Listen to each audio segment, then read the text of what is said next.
Ayan guys, katatapos ko lang nag-lunch, pero nagugutom pa rin ako. Ayan, kakain ako ngayon ng papaya. Ito yung isa sa paborito ko na prutas, papaya.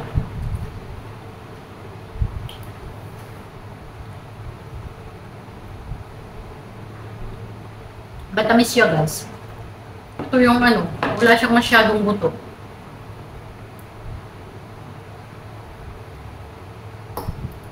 Ang lunch ko ngayon, rice at saka yung tinulang manok.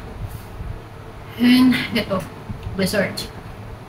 Kasi ako basta pagkatapos kong kumain, meron talaga akong kinakain na basta matamis. Kasi minsan guys, meron yung time na basta iba yung panlasa ko ba. Yeah.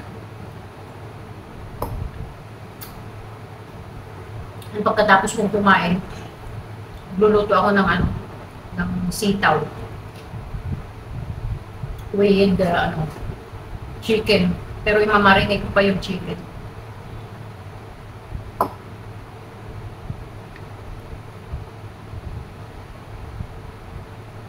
Then mamayang hapon pupunta ako dun sa bilihan ng isda. Natatakam kasi ako ng ng paksiw at saka sinigang.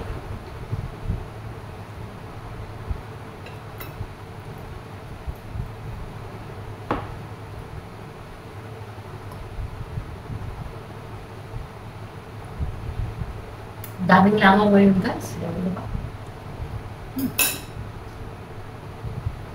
Daming langaw.